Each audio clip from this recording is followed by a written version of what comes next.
warahmatullahi wabarakatuh. Bagi mahasiswa STI Indosakti, khususnya bimbingan saya, yang berkenan atau berkeinginan untuk menyusun skripsi dengan model penelitian, dengan metode penelitian kuantitatif, saya akan memberikan sedikit materi ya, tentang persiapan sebelum meneliti. Saya batasi dengan persiapan penelitian kuantitatif, ya, model regresi. Adapun model yang lain, apabila mahasiswa berkeinginan untuk membuat skripsi dengan metode kuantitatif dengan model partial square misalkan, atau structural equation model misalkan, atau mungkin non parametrik, ya, mohon dipelajari sendiri, ya. Banyak juga sumber-sumbernya dan jurnal-jurnalnya. Tapi mengapa saya memberikan materi yang saya batasi kepada model regresi? Karena model regresi ini jamak atau umum dilakukan oleh mahasiswa strata 1 di Indonesia, ya. Bachelor degree di Indonesia ini banyak menggunakan model regresi. Walaupun juga sudah ada yang menggunakan model partial square dan sebagainya. Berikutnya adalah model regresi ini juga banyak jurnalnya, ya. Jurnal-jurnal penelitian terdahulu, ini banyak dan mudah diunduh, ya, baik yang di dalam negeri maupun di luar negeri. Maka dari itu, yang ketiga juga untuk metode kuantitatif dengan model regresi ini, ya bisa dibilang cukup mudah dilakukan untuk strata 1. Ya, mudah dipahami, mudah dilakukan, ya. Oke, ada 5 persiapan yang harus dilakukan sebelum melakukan penelitian. Sebetulnya persiapan ini banyak, ya. Hanya saya ringkas saja menjadi 5, yang insya Allah dengan 5 persiapan ini sudah dapat membuat satu pemahaman yang, ya, mendekati komprehensif, ya, kepada mahasiswa khususnya bimbingan saya, ya, yang akan menyusun skripsi dengan metode penelitian kuantitatif ini. Yang pertama adalah membuat judul, kedua adalah menjabarkan variabel dan hipotesis, ketiga adalah menentukan subvariabel dan indikator, kemudian yang keempat adalah menentukan responden, dan yang kelima adalah menyusun proposal penelitian. Baik, sebelum menyusun proposal penelitian, sebaiknya langkah 1 sampai langkah 4 ini dirancang terlebih dahulu. Nah, bagaimana rancangan langkah 1 dan langkah 4? Mari kita langsung saja pada yang pertama. Langkah pertama adalah membuat judul. Nah, di sini adalah pengertian dasar metode penelitian kuantitatif. Saya asumsikan saudara sudah menempuh mata kuliah metodologi penelitian, dan saya asumsikan pula Bapak Ibu dosen yang mengajar mata kuliah metode penelitian itu sudah menyampaikan tentang metode penelitian kuantitatif, ya. Sehingga saudara itu sudah sedikit atau banyak paham tentang metode penelitian kuantitatif ini. Atau saya juga asumsikan bahwa saudara di era teknologi yang canggih ini, ya, saudara bisa search buku-buku tentang metode penelitian kuantitatif. Baik buku secara offline maupun buku-buku online yang bisa diunduh dengan format PDF. Ya, walaupun juga ada yang berbayar kalau format PDF, ya, untuk membelinya. Itu silahkan saudara bagaimana kreativitas saudara untuk mendapatkan sumber informasi. Yang saat ini sumber informasi belajar sudah sangat banyak. Tidak sebagaimana saya kuliah dulu, tatkala untuk mempelajari metode penelitian kuantitatif harus membeli sumber-sumber yang terkadang sumber itu susah untuk didapatkan, ya. Maka di dalam asumsi saya bahwa saudara sudah paham, maka saya hanya sedikit saja merefresh, ya, mengulang sedikit tentang ciri-ciri metode penelitian kuantitatif. Apa itu ciri-ciri metode penelitian kuantitatif? Yang pertama adalah penelitian berbasis variabel. Jadi di dalam metode penelitian kuantitatif itu harus ada variabel-variabelnya. Ya, variabel ya itu dari mana? Ya dari teori yang saudara pelajari, kemudian saudara pilah mana variabel yang terikat atau Y atau variabel dependent. Biasanya kalau di regresi, variabel terikat atau dependent itu ditulis Y. Dan mana variabel-variabel yang bebas. Yang di dalam regresi biasanya ditulis X, ya, variabel independent. Kemudian yang kedua adalah menekankan jumlah responden.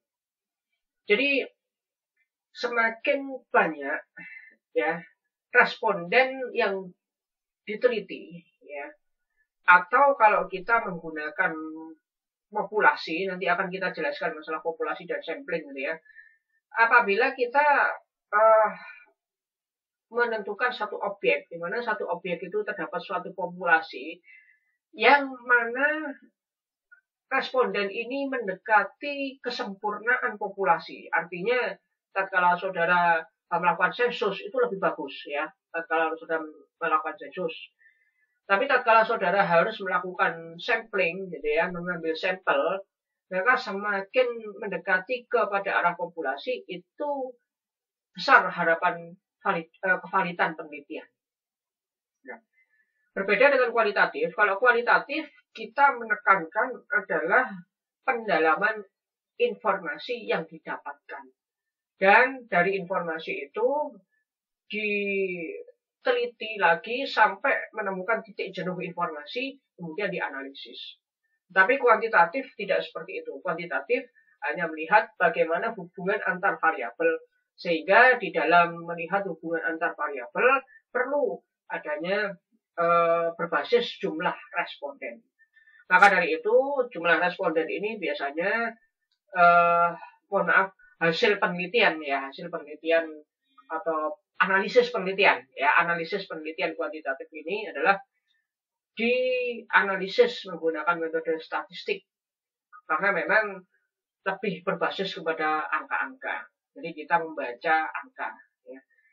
Metode statistik di dalam regresi itu tidak kompleks. Ya, yang kita gunakan tatkala regresi itu adalah metode statistik parametrik. Ya, silakan dipelajari sendiri metode statistik parametrik. Ada banyak yang harus dipelajari, tetapi insya Allah saya yakin saudara cepat paham, ya, gampang. Ya. Oke. Next. Persiapan penelitian dengan metode regresi. Yang pertama adalah membuat judul penelitian. Judul penelitian model regresi ya di dalam metode penelitian kuantitatif atau metode penelitian kuantitatif model regresi ya. Yang baik itu bagaimana? Yang pertama singkat tapi jelas. Ya. Bukan singkat tapi biar ya, singkat dan jelas. Bagaimana ciri singkat dan jelas itu? Yaitu menunjukkan hubungan antar variabelnya. Jadi variabel X-nya apa, variabel Y-nya apa, kemudian hubungan antar variabelnya apa. Ya. Oke. Contoh judul penelitian regresi. Contoh ya, contoh. Pengaruh pelayanan pelanggan terhadap kepuasan konsumen. Di sini saudara akan melihat dua hal. Ya. Ada pelayanan pelanggan, ya, ada kepuasan konsumen. Di sini yang memberikan ciri regresi adalah kata-kata pengaruh. Nah, pengaruh berarti regresi atau faktor determinan, ya, faktor determinan kepuasan konsumen, misalkan, ya. Nah itu berarti ciri-ciri regresi. Tapi kalau ini saya sebutkan adalah pengaruh pelayanan pelanggan.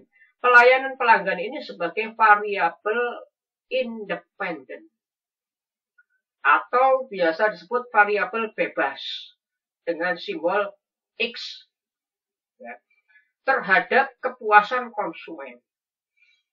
Nah, sehingga kepuasan konsumen itu disebut variabel terikat yang biasa disimbolkan Y. Ya, Y. Catatan adalah dapat dilihat dari perspektif bauran pemasaran. Oke, jadi pelayanan pelanggan ini termasuk dari teori bauran pemasaran. Jadi saudara tatkala membuat penelitian kuantitatif, saudara harus memahami tentang teori. Ya, jadi basically-nya adalah teori. Tatkala saudara ingin membuat tentang judul penelitian ya pengaruh pelayanan pelanggan terhadap kepuasan konsumen, maka saudara harus melihat pelayanan pelanggan ini berakar dari teori mana? Oh, teori bauran pemasaran, marketing mix. Biasanya di Kotler banyak itu ya, Kotler and Keller, kemudian buku-buku yang lain ya, nggak ada. Bahwa pelayanan pelanggan merupakan salah satu bagian dari bauran pemasaran. Jadi pelayanan pelanggan itu salah satu dari bauran pemasaran yang berbasis jasa. Ya. Nah, maka di dalam judul tersebut dijadikan sebagai variabel bebasnya adalah variabel tunggal saja, pelayanan pelanggan. Jadi kalau kita melihat bauran pemasaran itu kan kalau berbasis jasa itu 7P ya. Tatkala kita melihat adalah 1P saja yang diambil, yaitu pelayanan terhadap pelanggan, ya, atau mungkin hanya mengambil promotion saja, satu saja yang diambil terhadap kepuasan konsumen, maka ini disebut sebagai regresi sederhana atau simple regression. Ya. Jadi X, ya, jadi pengaruhnya X terhadap Y, ya, itu simple regression. X-nya hanya satu saja, tidak dijabarkan. Oke ya. Ada juga judul yang lain, contohnya seperti ini. Pengaruh bauran pemasaran terhadap kepuasan konsumen. Kalau tadi dari 7P hanya diambil satu, yaitu pelayanan pelanggan. Tetapi kalau yang judul yang di bawah, ya, yang di bawah, pengaruh bauran pemasaran terhadap kepuasan konsumen. Nah, di sini variabel X-nya itu adalah variabel X utama, yang variabel X itu dapat dijabarkan menjadi variabel yang lebih kecil lagi. Bauran pemasaran ada berapa? Oh, kalau di bidang barang ada 4, ya, penjualan barang ya. Ada produk, ada price, ada harga ya, ada promotion, ada promosinya, dan juga ada place, ada tempat.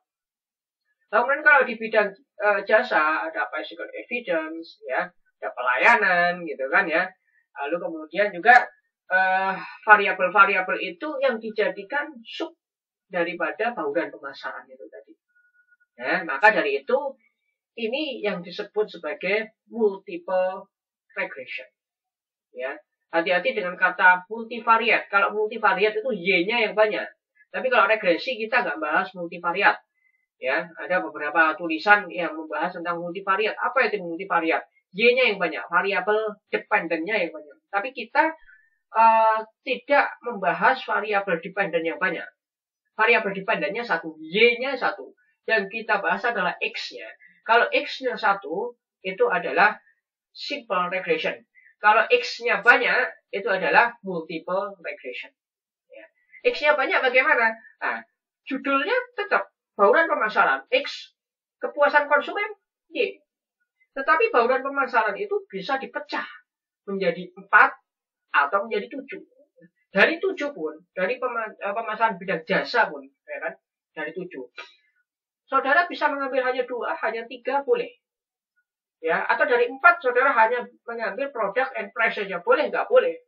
Pokoknya lebih dari satu variabel itu disebut sebagai multiple regression atau regresi berganda istilah kita. Ya.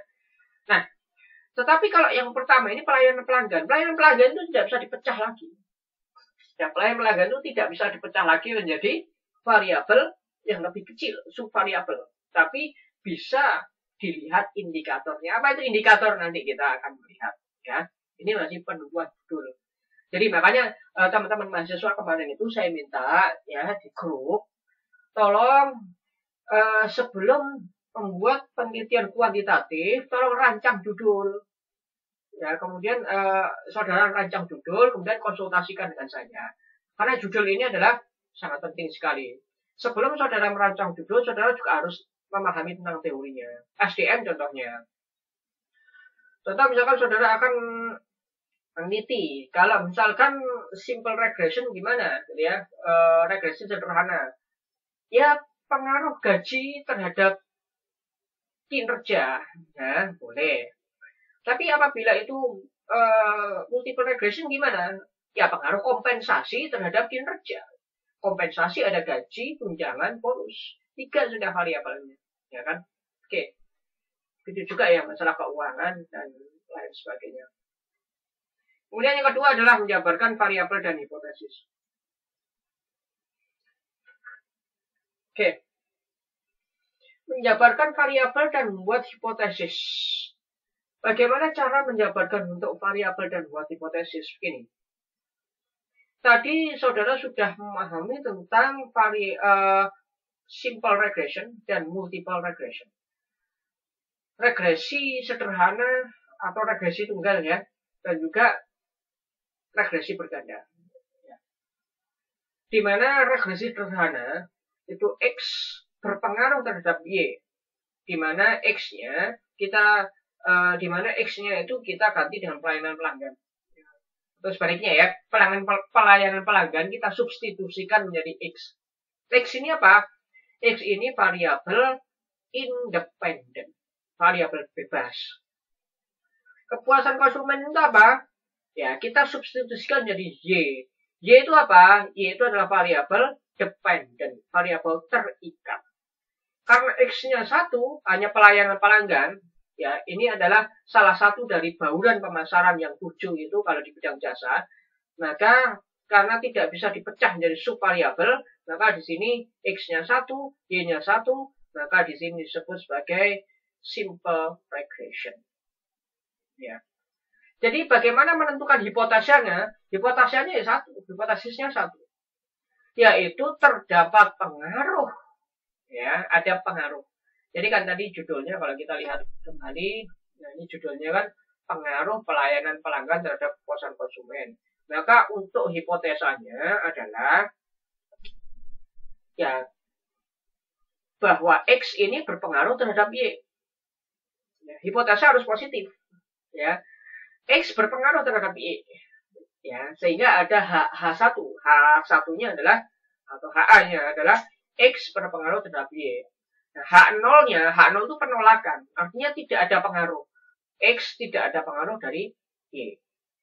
Nah, itu. Nah, jadi ada hipotesis 1, ada hipotesis 0. Tapi kita membuat hipotesis adalah hipotesis satunya.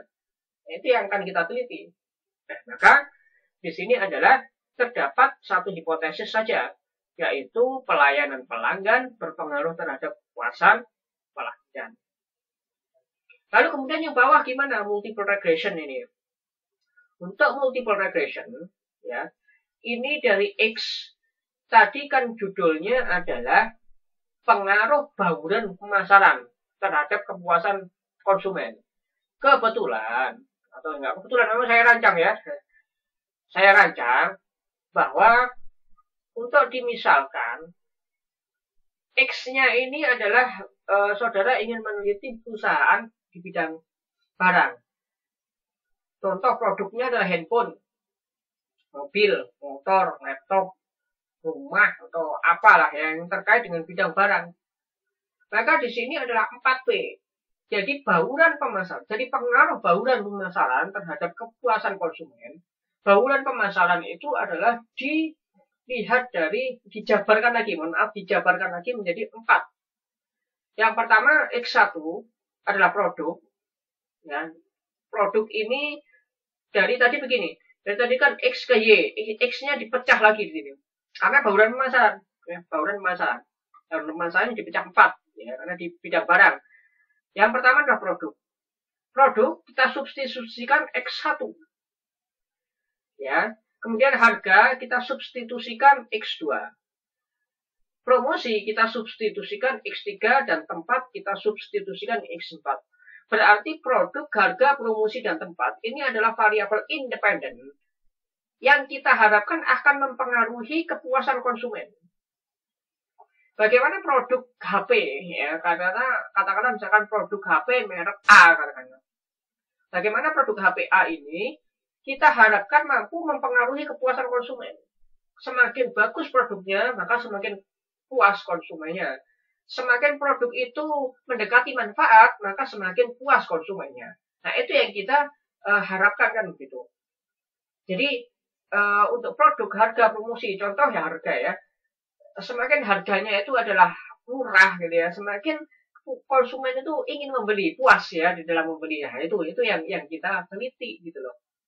Jadi X1, X2, X3, X4 ini merupakan variabel independen. Berarti variabel independennya ada 4. Dengan variabel dependen 1 karena kita regression. Inilah yang disebut multiple regression. Jadi berapa hipotesisnya? Hipotesisnya berapa? 5. Apa aja itu 5? Yang pertama adalah bauran pemasaran itu secara simultan, ya, artinya bauran pemasaran itu secara simultan berpengaruh terhadap kepuasan pelanggan. Boleh juga saudara menuliskan yang panjang bahwa produk, harga, promosi, dan tempat secara simultan mempengaruhi kepuasan konsumen. Ya, secara simultan berpengaruh terhadap kepuasan konsumen. Boleh. Tapi terlalu panjang, langsung aja ditulis bauran pemasaran secara simultan berpengaruh terhadap kepuasan konsumen. Karena bauran pemasaran itu di teori yang disebut oleh Kotler and Keller sudah membuat 4 di bidang barang. Oke. Kemudian adalah produk secara parsial. Nah, produk ini X1 ya. X1 secara parsial. Apa sih simultan itu? Simultan itu ini loh. X1, X2, X3, X4 bersama-sama. Keempatnya itu bareng-bareng mempengaruhi Y. Kalau produk secara parsial berpengaruh terhadap kepuasan konsumen, X1 secara parsial berpengaruh terhadap kepuasan konsumen. Artinya, X1 aja itu mempengaruhi. Ya. Itu adalah hipotesis. Hipotesis kedua adalah X2 atau harga secara parsial berpengaruh terhadap kepuasan konsumen. X3 secara parsial, X3 itu berarti promosi ya, secara parsial mempengaruhi kepuasan konsumen. Dan yang terakhir adalah X4 atau tempat, place, secara parsial mempengaruhi kepuasan konsumen. Perkara hasil bisa saja secara simultan bauran pemasaran ini berpengaruh terhadap kepuasan konsumen. Tetapi promosi secara parsial tidak berpengaruh terhadap kepuasan konsumen. Boleh jadi nanti hasilnya, hasil. Ya, tapi sekarang kita menentukan hipotesis. Di dalam menentukan hipotesis, kita harus positif. Artinya adalah bahwa baik secara simultan maupun secara parsial, variabel independen ini berpengaruh terhadap variabel dependennya. Lalu kemudian ada pertanyaan, apakah hipotesis ini adalah menunjukkan bahwasanya penelitian kita gagal atau berhasil? Maksudnya gimana? Maksudnya begini, Pak. Kalau misalkan kita melihat bahwa bauran pemasaran secara simultan berpengaruh terhadap kepuasan konsumen. Tapi ternyata nanti pada saat penelitian, nggak berpengaruh, Pak. Berarti penelitian saya gagal. No, tidak. Penelitian Anda tidak gagal. Justru itu hasil jawabannya. Yang penting, saudara meneliti dengan aturan-aturan ilmiah yang sudah baku. Contoh, penentuan samplingnya betul. Ya, menyebarkan kuesionernya betul. Analisa statistiknya betul. Hasilnya ternyata berbeda dengan hipotesis, yaitu berarti hasil penelitian saudara bahwa hipotesis yang saudara utarakan ternyata H1-nya ditolak, H0-nya yang diterima. Artinya tidak ada pengaruh antara bauran pemasaran, tidak ada pengaruh bauran pemasaran terhadap kepuasan konsumen. Nggak gagal penelitian saudara. Jadi hipotesis ini dugaan sementara yang akan dibuktikan nanti pada saat hasil penelitian. namanya dugaan itu boleh betul, boleh salah. Kalau dugaan itu adalah harus betul, ya itu namanya bukan dugaan, ya bukan dugaan, itu namanya adalah pemaksaan.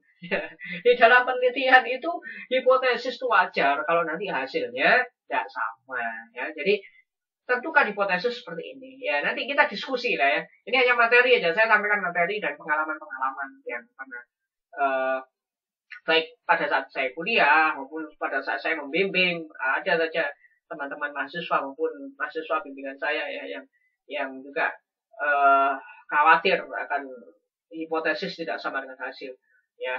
Kita menyusun hipotesis dulu, ya, yang kita bahas hipotesis.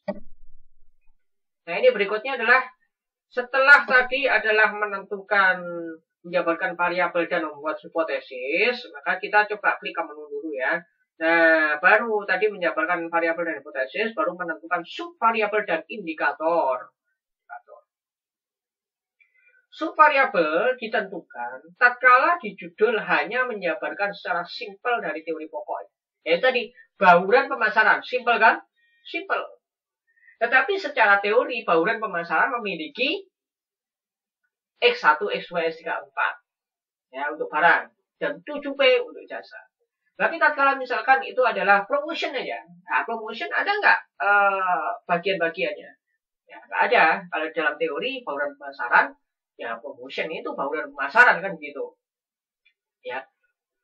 Namun dalam penjabarannya terdapat elemen-elemen yang akan diteliti sehingga elemen tersebut berubah menjadi subvariabel, ya. Tadi, ya, sudah contohnya adalah determinasi atau faktor determinan bauran pemasaran terhadap kepuasan pelanggan. Apa itu determinasi atau faktor determinan? Ya sama saja dengan pengaruh. Ya, bahasa agak keren ini, ya. Pengaruh bauran pemasaran terhadap kepuasan pelanggan. Di mana X bauran pemasaran, Y kepuasan konsumen, kemudian kita jabarkan. Ya, tadi sudah, ya. Nah, ini bauran pemasaran sendiri secara teori dibagi menjadi 4 berdasarkan pendapat Kotler and Keller. Ya, tahun berapapun Kotler and Keller menyatakan seperti ini, yaitu produk, harga, promosi, dan tempat. Maka keempatnya menjadi subvariabel. Jadi kembali lagi, untuk penelitian kuantitatif itu adalah dalam merancang, ya. Itu saudara harus paham tentang teori. Makanya kenapa kok di dalam perkuliahan itu saya tekankan, mohon mahasiswa membeli buku, mohon mahasiswa membeli buku, mohon mahasiswa membeli buku. Karena dengan buku itu saudara bisa menstabilo yang penting. Nah, ini kira-kira bisa saya jadikan penelitian ini. Ini saya kira-kira ini bisa jadi penelitian untuk variabel dependennya. Kalau ini independennya ini. Nah, begitu. Kalau nggak punya buku, ya saudara diterangin dosen, oh ya hanya teori, hanya sekedar lalu. Kalau kemudian saudara lepas gitu aja, ya kan? Maka dari itu kenapa kok di kampus-kampus lain gitu, ya, itu kok berbasis kuantitatif, Pak.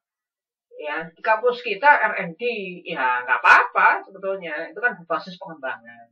Tapi di kampus lain itu kenapa kok kuantitatif? Karena akar mahasiswa itu ngontok di teorinya, paham di teorinya. Nggak semua teori harus saudara kuasai, enggak.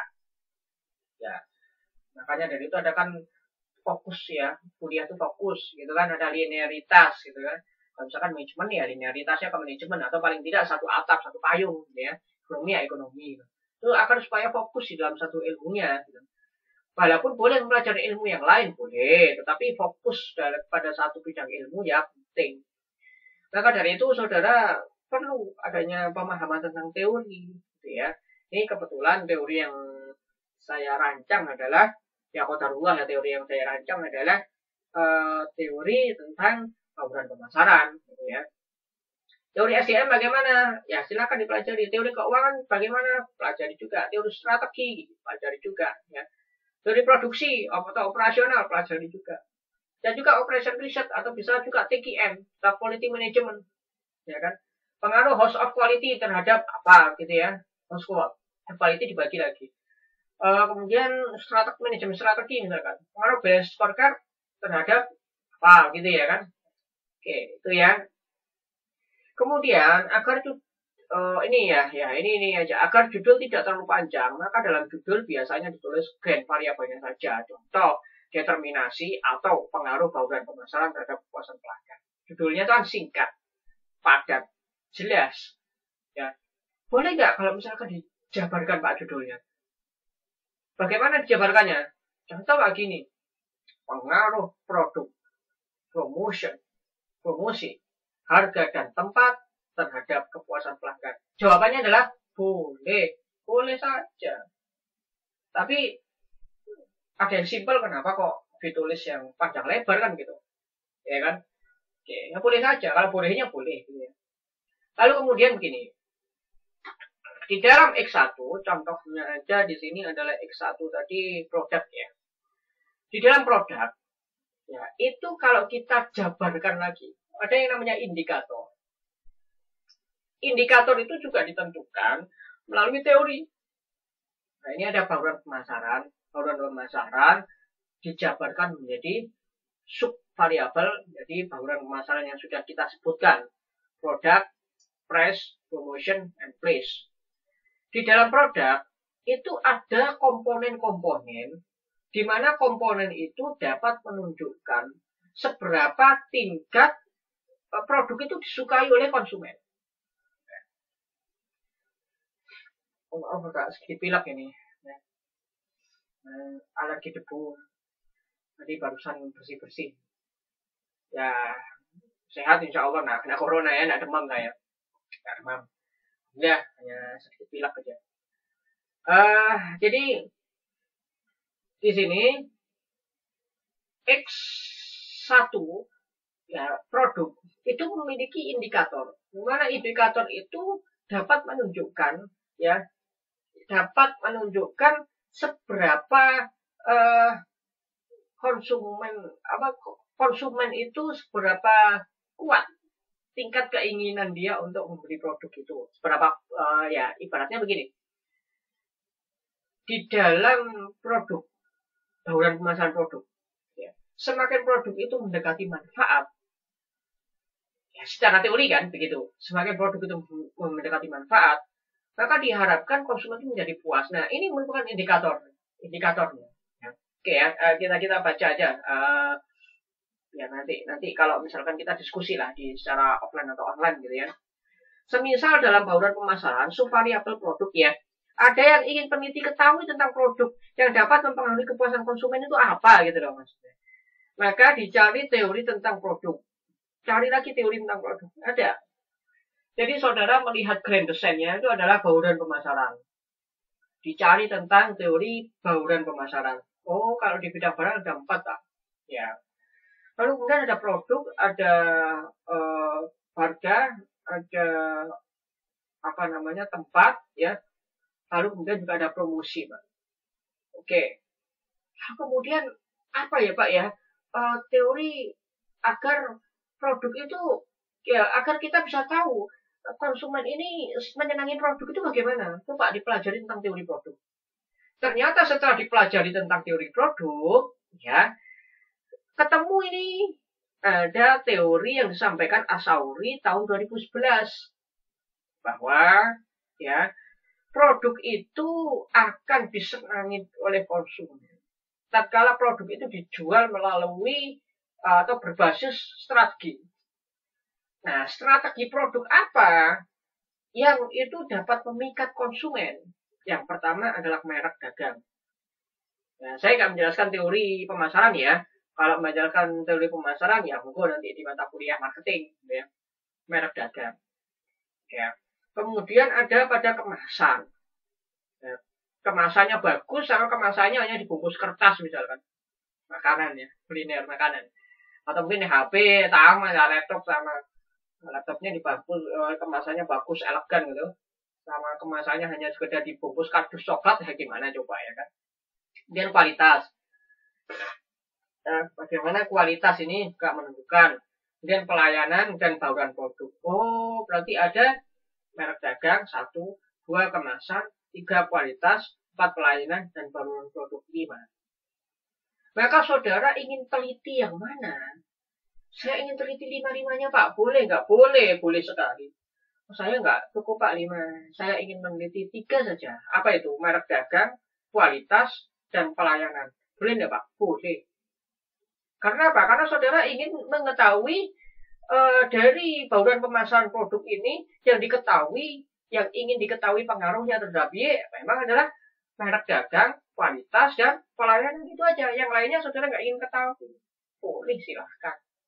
Ya, yang penting saudara merujuk kepada teori. Jangan sampai saudara ngawur. Contoh misalkan apa namanya, warna barang itu nggak masuk kepada teori gitu ya. Ya, jadi misalkan warna barang ini bagaimana gitu ya. Warna barang kan sudah masuk ke dalam apa namanya, fitur. Mungkin ada teori yang lain. Ada Pak, itu ada fitur produk itu mempengaruhi konsumen untuk senang terhadap produk. Teorinya siapa itu? Oh, ada teorinya ini Pak, tahunya ini. Nah, boleh dipakai. Yang penting ada teorinya, itu loh. Ya, jadi yang penting ada basisnya, ada teorinya. Nah, jadi saudara masih S1, tidak dituntut untuk membuat tesis, tidak pula dituntut untuk membuat disertasi. Yang penting saudara manut pada teori, dan setelah manut pada teori dibikin variabel, dan setelah dibikin variabel, saudara tinggal sebarkan gitu aja ke konsumen. Saudara teliti, ada pengaruhnya nggak ya? Oh ada, oh nggak ada, itu aja, selesai. Saudara tidak dituntut untuk membuat tesis, dan tidak dituntut pula untuk membuat disertasi. Nah gimana kalau S1 nanti saya sekalian aja membuat tesisnya Pak Jamu Kerso, tapi saudara tetap diakui sebagai S1 ya kan, harus kuliah lagi untuk menuju master atau doktoral gitu ya. Nah ini setelah saudara merancang variabelnya, kemudian ketemu bikin tabelnya ya. Setelah saudara merancang variabelnya ini, bikin tabel. Ada variabel independen X, subvariabelnya menurut Asauri ya, bahwasanya apa namanya, bauran pemasaran itu adalah produk. Kemudian ada harga, itu Kotler and Armstrong, ada harga tahun 2018. Ada juga promosi ya, Kotler and Armstrong juga ada tempat. Nah, disampaikan Ciptono ini. Nah, begini, kalau misalkan variabel dependen kepada subvariabel, misal ya, saya edit sedikit gitu ya. Misalkan kalau untuk variabel utama, variabel independennya X itu misalkan kita ketik adalah bauran pemasaran. Ya. Bauran pemasaran ini mungkin bisa saudara merujuknya pada Kotler ya, and Keller ya.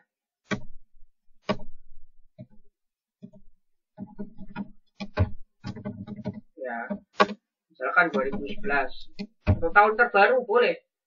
Nah, begini, ini yang baru yang pas. Jadi bauran pemasaran menurut Kotler and Keller ini untuk bidang barang ada 4. Ada produk, harga atau price, promosi atau promotion, dan tempat atau place. Setelah itu saudara merujuk produk itu memiliki beberapa indikator, yang dimana indikator ini akan menggambarkan ya, akan memberikan petunjuk kepada peneliti bahwa dengan indikator itu kita tahu adanya, kita harapkan ya, itu akan dapat mengetahui ada pengaruhnya nggak sih gitu ya. Nah ini apa? Melihat dari teori produk yang disampaikan oleh Asauri. Dan subvariabelnya X1 ya. Dari variabel independen X kemudian masuk kepada subvariabel X1 dari teori tentang produk ya yang disampaikan Asauri, ternyata indikatornya ada merek dagang, kemasan, kualitas. Tadi ada berapa tadi? Kalau kita lihat Asauri tadi ada merek dagang, kemasan, kualitas. Oke, 3 ya. Oke. Atau mungkin hanya diambil 2 boleh. Misalkan merek dagang dan kualitas saja boleh. Lalu kemudian untuk harga ini subvariabelnya X2. Ya. Lalu kemudian ini disebutkan oleh Kotler and Armstrong. Nah, maka apa saja itu keterjangkauan harga, kesesuaian harga dengan manfaat, kesesuaian harga dengan kualitas produk. Ya, ini 3 ini. Lalu kemudian promosi subvariabelnya X3. Ya. disampaikan oleh Cottrell and Armstrong indikatornya, yaitu advertising atau pengiklanan, kemudian personal selling, ya. Lalu kemudian sales promotion, kemudian public relation, dan direct marketing. Kemudian tempat disampaikan oleh Ciptono 2005, gitu ya. Ini tahunnya tahun lawas, kebetulan ada berapa tahun lawas gitu ya. Untuk tahun terbaru ya ada. Itu ada beberapa indikator yang disampaikan Ciptono. Nah, akses, visibilitas adalah kita bisa melihat produk, kita bisa melihat tempat jualannya, gitu ya. Kemudian lalu lintas atau akses lalu lintas, akses transportasi, ya, dan lingkungan. Ada juga sebetulnya kalau kita lihat Ciptono ini ada tempat parkir, ya ada tempat parkir kendaraan, tapi saya tidak masukkan, ya. Nah, coba di sini ada mana yang dilihat variabelnya hanya X1, X2, X3, X4, indikator nggak masuk. Indikator maaf. Nah ini tadi X1, X2, X3, X4. Indikator nggak masuk. Pertanyaannya, nah indikator itu buat apa Pak? Kan gitu. Kalau hanya ini X1, X2, X3, X4 ini kan yang kita teliti. Tapi indikator itu buat apa? Indikator itu ya membuat pertanyaan. Contoh, di dalam produk X1 itu indikator yang ingin diteliti pengaruhnya itu merek dagang. Maka saudara tanyakan itu, apakah saudara mengenal merek dagang XYZ ya sebelum membeli produknya? Contoh misalkan, saya sebut aja mereknya ya, Apple misalkan ya, atau iPhone ya kan. Apakah saudara sebelum membeli handphone iPhone ini saudara mengenal tentang iPhone gitu ya? Mengenal iPhone itu apa gitu ya? Nah, itu yang ditanyakan gitu ya. Lalu kemasannya, saudara sudah membeli iPhone nih, kemasannya menarik enggak? Kira-kira. Nah, itu yang ditanyakan. Kualitas, bagaimana kualitas iPhone menurut saudara? Nah, lalu kemudian, ya, ini juga sama, keterjangkauan harga. Apakah harga iPhone menurut saudara terjangkau? Nah, gitu. Ya, tapi tetap yang diteliti adalah ini produk, harga, promosi, dan manfaat. Ya, oke ya. Nah, lalu kemudian membuat tabel variabel begini ya. Untuk bagian 3 ini adalah Y, variabel terikat. Kalau ini adalah variabel bebas, X ya. Kalau ini adalah variabel Y-nya, dependennya. Jadi untuk variabel dependen itu tidak perlu lagi ada subvariabel. Karena apa? Coba lihat ini. Nah, regresi itu kan hanya satu Y-nya. Sedangkan yang bisa dipecah itu adalah X. Yang bisa dipecah itu adalah variabel independen. Kalau variabel dependen tidak bisa dipecah untuk regresi. Maka dari itu kita next. Nah, variabel regresi tidak bisa kita pecah lagi subvariabelnya. Maka langsung cari indikatornya. Nah, kalau misalkan variabel ada Y1, Y2, Y3, ya itu bukan regresi namanya. Bisa SEM, struktural regression model atau PLS, partial least square. Bisa nanti ada moderating, ya, bisa nanti ada model-model yang lain ya. Ada intervening ya, termasuk itu ya. Kita nggak belajar itu dulu lah. Ya, kita belajar yang sederhana dulu ya, yaitu regresi. Nah ini, jadi variabel dependen tidak perlu dijabarkan lagi. Nah, variabel dependen hanya dilihat aja indikatornya.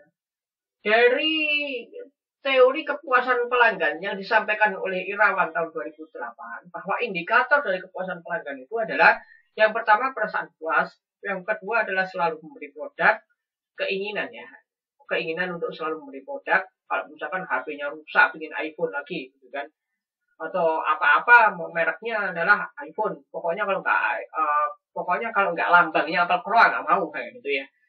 Lalu kemudian merekomendasikan kepada orang lain. Lalu kemudian terpenuhinya harapan pelanggan setelah menjadi produk. Nah, ini adalah indikator yang disampaikan Irawan. Maka pertanyaannya adalah, kalau tatkala itu adalah perasaan puas, maka apakah saudara merasa puas setelah membeli produk iPhone misalkan? Lalu kemudian selalu membeli produk, apakah saudara berkeinginan untuk kembali membeli produk iPhone misalkan? Ya, oke. Lalu kemudian Apabila sudah membuat tabel seperti ini, baru saudara membuat kuesioner. Kuesioner itu apa? Kuesioner itu ya pertanyaan kepada responden berupa pertanyaan tertulis. Tapi kuesioner kuesioner dengan apa namanya kata-kata bisa enggak? Itu namanya bukan kuesioner, tapi wawancara ya. Kalau kuesioner itu adalah tertulis. Nah, maka dari itu, tatkala saudara meneliti tentang kuantitatif, ya, itu memang berbasis adalah orang-orangnya adalah yang bisa baca tulis. Kalau saudara ingin meneliti tentang kesejahteraan masyarakat, misalkan, lalu kemudian di masyarakat itu banyak orang yang buta baca tulis, gitu ya, buta huruf, misalkan. Bagaimana? Apakah bisa enggak membuat penelitian kuantitatif yang makan banyak waktu? Saudara dikte satu-satu. Ya, menurut ibu, kalau menurut nenek, ya, atau menurut yang misalkan yang mayoritas orang-orang tua-tua gitu kan. Dan satu-satu dibacakan. Nomor satu, pertanyaan satu, apakah nenek berapa penghasilan nenek? Satu, ya, dua, tiga, empat, lima.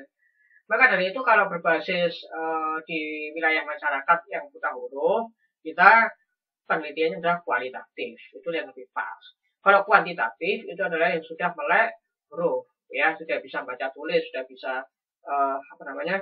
dia paham tentang apa yang dia baca dan paham apa yang dia tulis. Gitu ya. Nah ini di dalam kuesioner, gitu ya, itu pertanyaannya jangan tertele-tele, tapi jelas, singkat tapi nggak jelas, gitu ya. Nggak terlalu bertele-tele, enggak. Kecuali kalau kuesionernya adalah kuesioner terbuka, ada terbuka ada tertutup.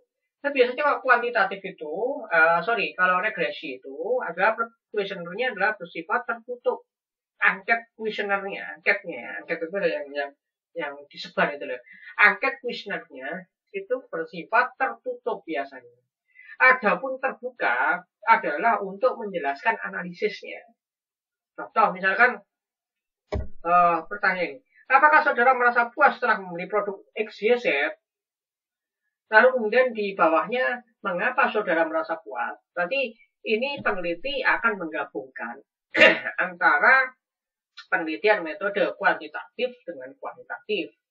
Nah, boleh jadi seperti itu. Atau peneliti hanya ingin mengetahui alasannya saja. Atau akan mendeskripsikan secara singkat saja. Nanti di pada hasil.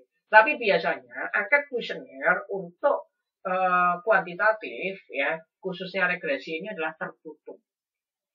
Jadi untuk tertutup itu berarti apa sih terbuka dan tertutup? Terbuka itu ya kalau misalkan saya diberi angket, saya suruh jawab sendiri dengan bahasa saya sendiri.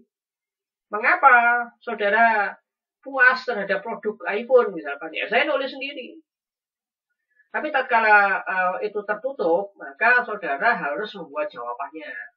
Nah, bagaimana membuat jawabannya? Nah, ini. Maka saudara karena berbasis kuantitatif, maka saudara juga harus melihat tentang skala. Coba nanti dipelajari lagi. Ada skala nominal, ada skala ordinal, ada skala interval, ada skala rasio. Nah, kita pakai skala ini, ya, skala ordinal. Di mana skala ordinal itu adalah contoh seperti ini. Apakah pada pertanyaan variabel ya, indikator perasaan puas saja. Apakah saudara merasa puas setelah membeli produk X, Y, Z? Ini produk ya. Contoh misalkan, apakah saudara merasa puas setelah membeli produk Apple katakanlah gitu ya, iPhone atau produk Samsung atau apalah gitu ya, untuk HP atau untuk televisi produknya apa gitu, boleh disebutkan. Saya nggak endorse ini ya, saya hanya menjelaskan saja. Saya nggak endorse. Oke ya. Yang pertama adalah satu, sangat tidak puas. Dua, tidak puas. Tiga, cukup puas. Empat, puas. Lima, sangat puas. Ya, nanti disebut angkatnya itu nanti ya, begitu angkanya disebar nanti bagaimana sih kalau misalkan katakanlah dari 30 orang menjawab 3 itu bagaimana ya, itu nanti saya jelaskan. Oke, yang penting sekarang ini saudara melihat dulu ini membuat kuesioner itu seperti ini gitu loh, bertahap. Maka dari itu kalau ingin percepatan, saudara baca buku, ya, baca buku. Ini gimana sih metode penelitian kuantitatif itu? Ya, saya harapkan memang saudara sudah paham lah tentang, saya asumsikan Bapak Ibu dosen dulu sudah pernah memberikan materi tentang ini gitu ya. Oke, kemudian begini. Pak, teman-teman saya yang R&D juga ada skala Likert, Pak. Ya, R&D juga ada skala Likert, tapi ada rata-rata. Ini juga sama. Nantinya juga saudara akan merata-rata itu gitu loh. Ya. Tapi proses pengolahannya beda. Beda. Tunggu ya, sabar ya. Ini adalah membuat kuesioner. Jadi skala Likert itu 5 ya, di mana skor 1 itu pasti paling rendah. 1 itu paling rendah, walaupun letaknya di atas. Tapi 1 itu paling rendah. Maka dari itu, kalau biasanya saya membuat kuesioner, ya angket kuesioner gitu ya, biasanya saya jejer. 1, sangat tidak puas. 2, tidak puas. 3, cukup puas. 4, puas. 5, sangat puas. Saya jejer. Kalau gini itu rasanya agak kebalik ya. Berarti 5 dulu di atas. 5 sangat puas. 4, puas. Jangan dibalik. 1 puas, 1 sangat puas. Jangan. Nanti ini akan mempengaruhi perhitungan saudara nanti. Ya. Nah, ini hal sepele, tetapi bisa salah fatal. 1 sangat puas. Orang menjawabnya sangat puas, tapi nilainya 1. Fatal. Padahal yang lainnya adalah, jadi 1 itu yang tidak, yang pengaruhnya kecil. Yang dipalingkan oleh konsumen. Ya, konsumen berpaling ya, itu 1. Tapi kalau konsumen itu senang dengan produk itu, berarti 5. Ya. Wow. Oke, kalau buat kuesionernya gimana, Pak? Ya, buat kuesioner sekarang itu gampang. Kalau dulu, zaman saya kuliah, ya, itu diketik di MS Word, ya, kuesioner, dia di print, fotokopi. Fotokopi, berapa jumlahnya? Sejumlah, ya, orang yang mau diteliti, sejumlah sampelnya, ya, sampelnya ratusan, jadi buat sebar. Kalau sekarang bagaimana? Ada banyak Google Form free. Saudara bisa, tapi linknya saudara harus maksarin. Tolong ya, teman-teman, tolong isi dong, gitu kan? Ya, gitu. Lalu kemudian juga bisa ada yang berbayar. Bedanya apa sih yang free sama yang berbayar? Kalau free itu saudara harus woro-woro atau woro-woro ya, pengumuman, saya melakukan penelitian ini, tolong dong isi gitu. Tapi kalau yang bayar, saudara nggak perlu woro-woro atau pengumuman. Ya, saudara tinggal bayar berapa rupiah gitu ya, atau berapa dolar gitu ya. Kemudian setelah itu berapa hari atau berapa pekan sesuai dengan yang dijanjikan, sudah dapat datanya saudara. Ya. Jadi terkait dengan efisiensi aja. Oke. Seperti yang tadi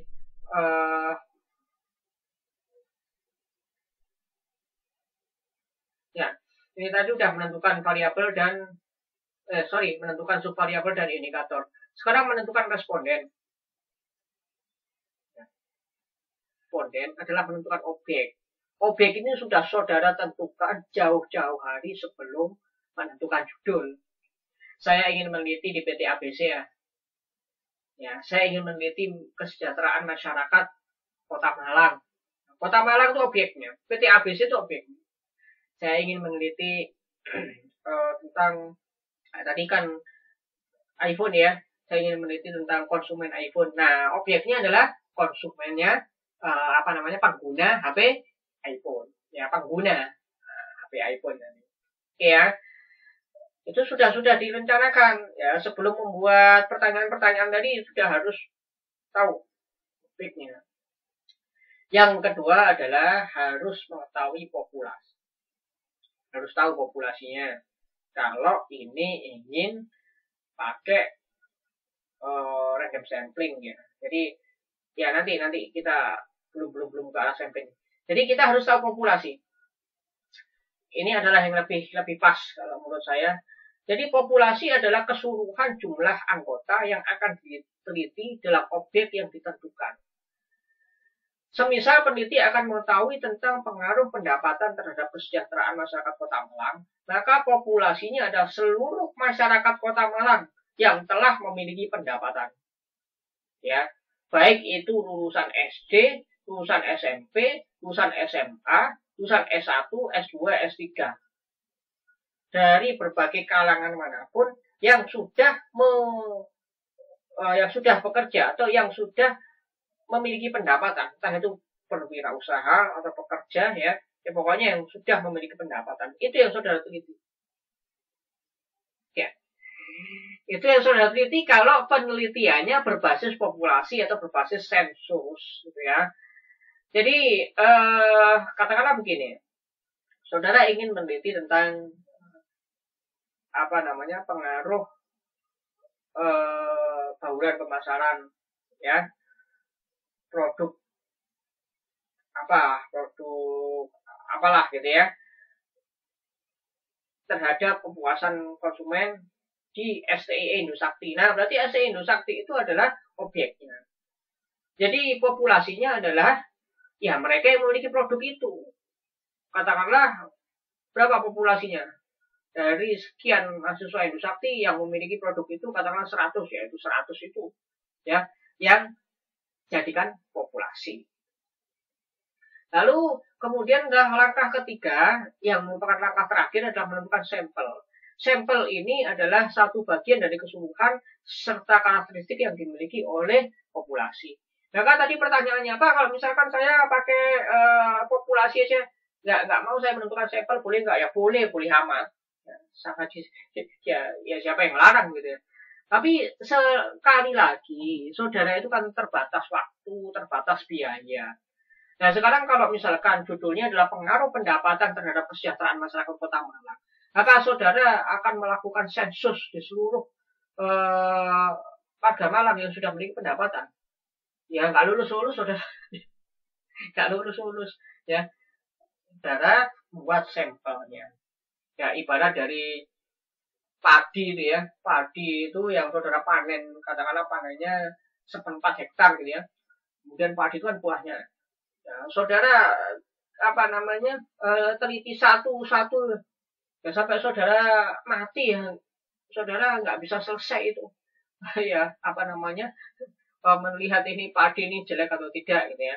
Maka dari itu diambil sampelnya. Maka di perusahaan-perusahaan itu kan dari berapa produk diambil berapa sampel diuji kan. Ini bagaimana cara menentukan sampel? Sampel itu bisa ditentukan dengan dua. Ada dengan random sampling, ada juga dengan non-random sampling. Ya, saya pikir saudara sudah paham itu random sampling. Random sampling itu adalah tatkala masing-masing populasi ya, orang yang di dalam populasi itu memiliki probabilitas yang sama. Probabilitas yang sama itu apa? Bisa jadi dia itu terkena, ya bisa jadi dia itu nggak terkena, jadi diacak. Ibarat kita itu adalah bentuk diacak ya. Nah, diacak, diambil. Jadi probabilitasnya sama, semuanya dianggap sama. Bisa kena, bisa nggak kena. Tapi kalau non-random sampling itu adalah ditentukan. Ya, ditentukan. Jadi nggak acak. Random sampling sendiri itu dibagi menjadi beberapa bagian. Kalau di sini yang saya tulis adalah 4. Yang pertama adalah simple random sampling, systematic random sampling, stratified random sampling, cluster random sampling. Kalau simple random sampling ya simple aja, pokoknya dari satu populasi kemudian udah diacak. Ya. Siapa disebar angket. Ya. Ada yang kena angket itu, jadi dia harus nulis, ada yang nggak kena angket itu, jadi ya dia nggak nulis. Gitu ya. Kalau stratified itu berdasarkan strata, katakanlah misalkan meneliti tentang meneliti tentang pendapatan, misalkan pendapatan menengah pendapatan menengah ke atas ya terhadap kesejahteraan gitu ya. Jadi yang diteliti adalah pendapatan sekian sampai sekian per bulannya. Tapi di dalam pendapatan sekian sampai sekian itu diacak saudara ya, diacak, makanya diacak, bukan ditentukan. Kalau klaster itu berdasarkan wilayah ya. Katakanlah misalkan hanya di wilayah Jawa Timur itu diacak, wilayah Jawa Tengah diacak, wilayah Jawa Barat diacak, nanti disatukan. Lalu kemudian non-random sampling itu ditentukan. Ya, ada accidental sampling, ada quota sampling, ada purposive sampling, ada snowball sampling. Biasanya teman-teman mahasiswa, kalau untuk yang mahasiswa strata 1, Itu biasanya untuk penyamplingan yang non random sampling itu purposive ya. Kalau untuk random sampling itu ya simple random sampling. Kalau non random sampling itu apa?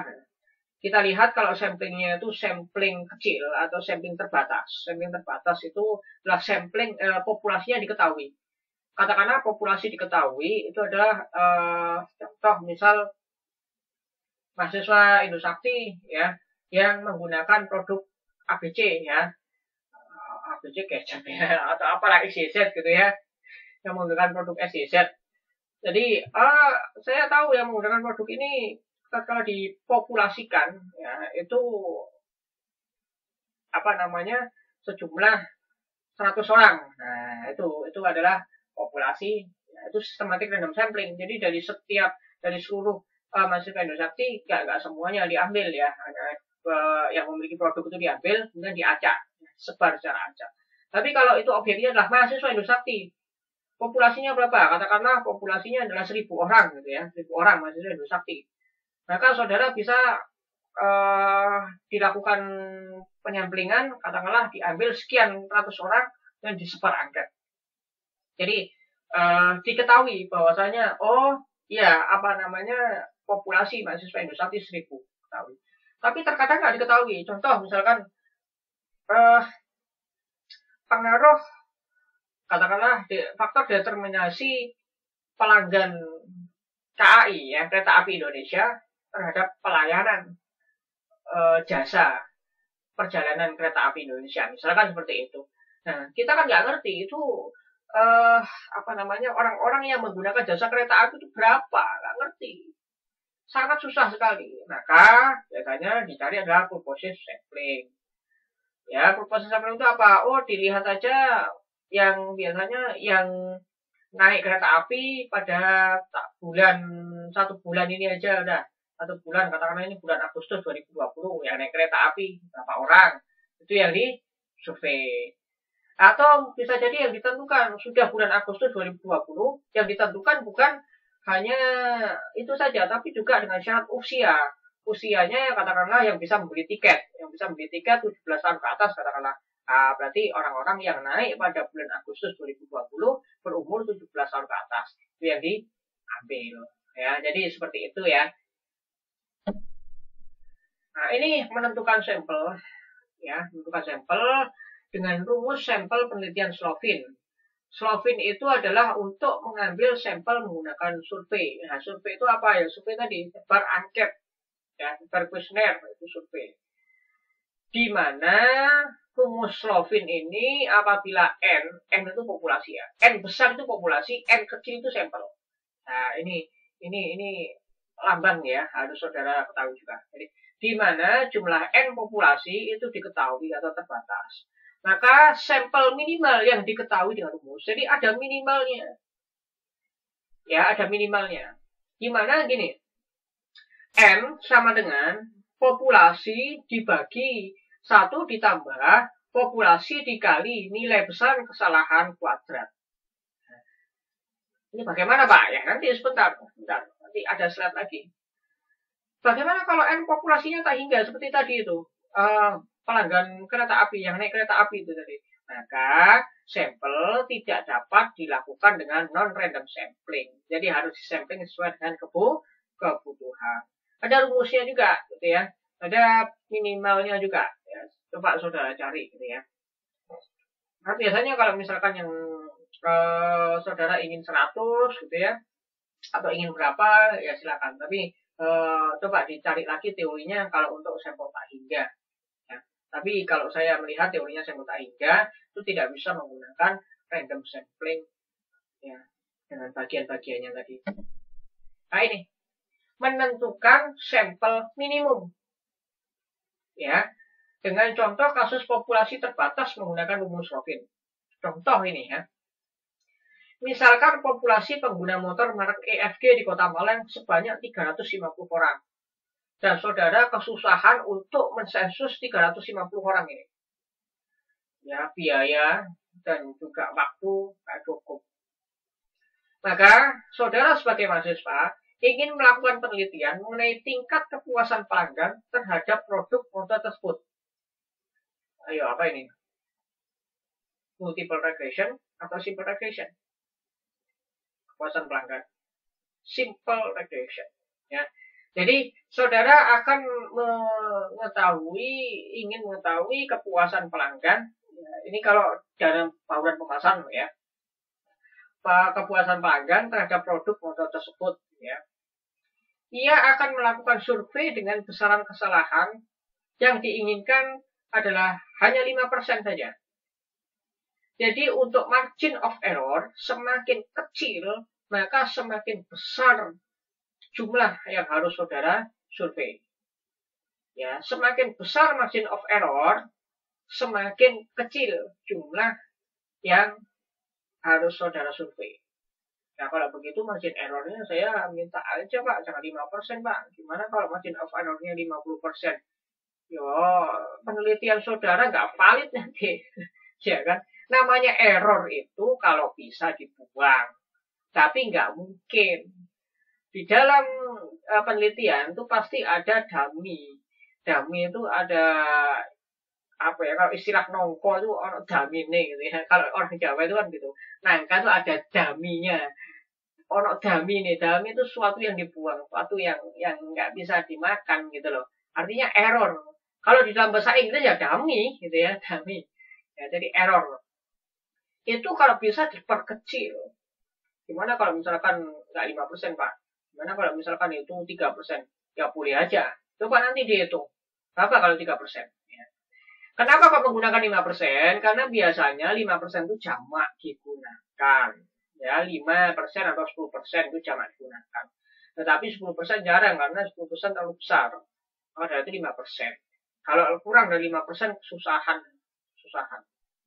Jadi kalau presisinya harus betul-betul presisi, misalkan kalau penelitian laboratorium tentang atom gitu ya, saya nggak tahu lagi. Kalau ini tentang sosial masyarakat, ya tentang ekonomi, ya itu biasanya yang jamak adalah margin of error-nya 5%. Lalu berapakah banyaknya sampel yang dibutuhkan oleh mahasiswa, oleh saudara, agar hasilnya sesuai dengan yang diharapkan? Ini misal loh ya, misal. Lalu kita masukkan aja rumusnya. N atau sampling sama dengan N populasi dibagi 1 plus N populasi dikalikan margin of error kuadrat. Sehingga singkat cerita dibutuhkan populasi adalah 187 orang. Ya, itu hasilnya 186,67 orang. Nggak mungkin orang dibelah-belah, nggak mungkin. Maka dibulatkan. Jadi menjadi 187 orang dari 350 orang. Lumayan. Ya, saudara mensensus 350 orang dengan saudara membagikan kuesioner 187 orang. Kan mending 187 orang, ya kan? Sehingga sampel minimum yang dibutuhkan adalah 187 orang. Dan dapat lebih. Pak, 187 orang nanggung, Pak. Gimana kalau 200 orang? Ya, bagus. Gimana kalau 300 orang? Kurang 50 orang aja. Ya bagus, gak apa-apa. Ya kan? Oke, kemudian langkah terakhir, ya, kalau kita masuk ke menu, langkah terakhirnya adalah menyusun proposal. Kalau sudah tadi pertanyaan-pertanyaan tadi sudah dijawab, kuesioner sudah siap, menyusun proposal. Ya, tentunya ini judul sudah disetujui, ya, variabelnya sudah oke, subvariabelnya sudah oke, tinggal nyusun proposal. Nah, kalau judulnya belum disetujui, variabelnya belum oke dan sebagainya, saudara nyusun proposal, ya. Kemudian saudara setelah nyusun proposal, saudara nyusun kuesioner variabel baru konsultasi. Yo salah bredel kabeh, bredel semua. Maka dari itu, yang tadi itu adalah langkah cepatnya adalah konsultasikan judul, ya, setorkan teori-teori yang penting, kemudian bikin variabelnya dan hipotesisnya, lalu kemudian bikin indikatornya dan pertanyaannya, dan sudah bikin proposal. Paling-paling proposal yang diutak hanya penyusunan, ya, alur pikir itu sudah tadi sebetulnya. Alur pikir itu sudah tadi yang membuat. Nah, proposal itu tinggal menuangkan di dalam tulisan. Ya, paling-paling hanya kalimat aja. Paling susah adalah bikin latar belakang di bab 1 itu paling susah. Karena di latar belakang itu saudara itu betul-betul harus menggambarkan ini loh penelitian saya nantinya. Diharapkan tujuannya seperti ini. Masalahnya ini. Kebaruannya ini. Jadi begini, latar belakang itu. Namanya latar belakang itu latar. Ya. Sebelum saudara memasuki rumah. Ya, itu saudara sudah bisa menghipotesiskan gitu loh. Rumah ini kira-kira bagus atau enggak. Gitu. Nah, kalau saudara itu nggak melihat latar rumah itu, lalu kemudian misalkan saudara ditutup matanya gitu ya, suruh masuk ke rumah, masuk ke rumah itu suruh menilai, rumah ini bagus atau enggak? Nah, saudara bilang aja nggak tahu, mata saya ditutup kan gitu. Saya harus pegang yang lain, pegang kursinya, jati atau enggak, pegang lemarinya, pegang tackle-nya ini sudah keramikan atau masih tanah gitu kan, atau semenan gitu ya, pegang temboknya gitu. Tapi kalau saudara itu melihat latarnya, saudara tanpa megang itu sudah wah, kelihatannya rumah ini bagus nih, ini perlu ditelusur lagi nih, dan gitu. Jadi latar belakang ini yang membuat orang ini yang pembaca ya, khususnya pembaca. Apalagi kalau misalkan proposal penelitian, saudara menginginkan dana penelitian. Proposal penelitian itu biasanya kalau saudara ingin penelitian dengan biaya luar, ya atau biaya dibiayai oleh pemerintah atau dibiayai oleh pihak ketiga gitu ya. Saudara harus membuat proposal penelitian ini sejelas mungkin. Dan kalau saudara menyusun pendahuluan di latar belakang, ya di pendahuluan itu ada latar belakang, saudara menyusunnya kurang pas, maka orang melihat begini, ini penting nggak saya danai? Nah itu loh. Menariknya apa sih penelitian ini kan gitu. Lalu kemudian setelah itu tujuan penelitian itu apa? Apakah hanya disimpan di rak aja atau bisa dikembangkan lagi? Ya, itu nanti kita bahas ya. Ya, insya Allah di pertemuan di materi 2 ya. Ini kata materi dasar. Yang materi dasar yang menurut jadwal itu saudara 1 September mulai bimbingan. Tapi ada beberapa yang sudah saya minta untuk mengajukan judul. Jadi gini, penyusun proposal penelitian. Proposal penelitian itu ada 3 bab untuk proposal. Ya. Bab 4 dan 5 itu hasil dan analisis. Bab 6 adalah kesimpulan, daftar pustaka. Tapi biasanya gabung. Bab 1, bab 2, bab 3 proposal, bab 4 dan bab 5. Bab 4 itu adalah analisis, bab 5 itu adalah penjabaran analisis dan kesimpulan sasaran. Jadi begini, kita sekarang untuk menyusun proposal penelitian ada bab 1 pendahuluan, ada bab 2 kajian pustaka atau kajian teori, dan bab 3 metodologi penelitian. Nah, nanti ketiga bab itu akan kita bahas ya di pertemuan sesi selanjutnya. Baik, teman-teman mahasiswa, ini yang bisa saya sampaikan. Di tengah saya agak pilek ya, karena alergi debu. Alhamdulillah saya sehat-sehat saja, nggak demam. Jadi, di masa pandemi ini memang kok ya sedikit sensitif banget gitu ya kalau masalah flu ya. Tapi insya Allah dokter bisa bedakan kan mana yang flu, mana yang corona ya.